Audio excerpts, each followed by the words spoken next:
ശ്രുതിതരംഗം പദ്ധതി പാളിയെന്ന പ്രചാരണം അടിസ്ഥാനരഹിതം. വീണ ജോർജ്. ശ്രുതിതരംഗം പദ്ധതി പാളിയെന്ന തരത്തിലുള്ള പ്രചാരണം അടിസ്ഥാനരഹിതമെന്ന് മന്ത്രി വീണ ജോർജ്. ആരോഗ്യവകുപ്പിന് കീഴിലുള്ള സ്റ്റേറ്റ് ഹെൽത്ത് ഏജൻസി പദ്ധതി ഏറ്റെടുത്തതു മുതൽ ദ്രുതഗതിയിലാണ് നടപടികൾ പുരോഗമിക്കുന്നത്. കൃത്യമായി സാങ്കേതിക സമിതി യോഗങ്ങൾ ചേർന്നാണ് കോക്ലിയർ ഇംപ്ലാന്റേഷൻ ശസ്ത്രക്രിയകൾ നടത്തുന്നത്. പുതിയ ഉപകരണങ്ങൾ ഇംപ്ലാന്റ് ചെയ്യുന്നതിനായി സമർപ്പിക്കപ്പെട്ട 84 അപേക്ഷകളിൽ 25 ശസ്ത്രക്രിയകൾ പൂർത്തിയാക്കി ആശുപത്രികൾക്ക് തുക കൈമാറിയിട്ടുണ്ട്. നിലവിൽ 112 പേർക്ക് അറ്റകുറ്റപ്പണികൾക്കായി സൗജന്യ സേവനം ലഭ്യമാക്കിയിട്ടുണ്ട്. അറ്റകുറ്റപ്പണികൾക്കൊപ്പം പ്രോസസ്സർ അപ്ഗ്രഡേഷന് വേണ്ടി ലഭ്യമായ 120 അപേക്ഷകളിൽ 117നും സംസ്ഥാന ടെക്നിക്കൽ കമ്മിറ്റി അംഗീകാരം നൽകിയിട്ടുണ്ട്.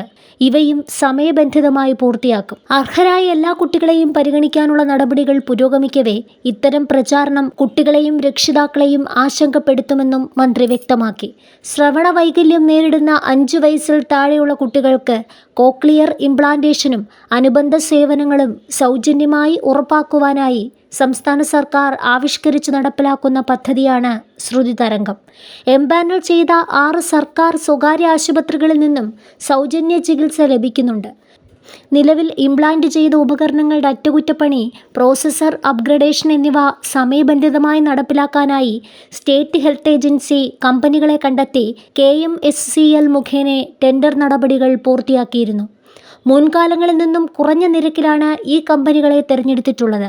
മെയിൻ്റനൻസ് നടപടികൾക്കായുള്ള തുക കോക്ലിയർ ഇംപ്ലാന്റ് ചെയ്ത ഓരോ കുട്ടിക്കും 50,000 രൂപ വീതം അതത് തദ്ദേശ സ്വയംഭരണ സ്ഥാപനങ്ങൾ വകയിരുത്തി സ്റ്റേറ്റ് ഹെൽത്ത് ഏജൻസിക്ക് കൈമാറുവാനാണ് സർക്കാർ നിർദ്ദേശം. ശ്രുതിതരംഗം പദ്ധതിയിൽ ആശുപത്രികൾക്ക് ആരോഗ്യവകുപ്പ് വഴി കുടിശ്ശിക നൽകാനില്ല. അതിനാൽ തന്നെ ആശങ്ക വേണ്ട. കോക്ലിയർ ഇംപ്ലാന്റേഷനുമായി ബന്ധപ്പെട്ടുള്ള രക്ഷിതാക്കളുടെ സംശയങ്ങൾക്കും ഏതെങ്കിലും ആശുപത്രിയിൽ നിന്നും ബുദ്ധിമുട്ടുകൾ ഉണ്ടായാലും സ്റ്റേറ്റ് ഹെൽത്ത് ഏജൻസിയുടെ നമ്പറുകളിൽ ബന്ധപ്പെടാമെന്നും മന്ത്രി അറിയിച്ചു.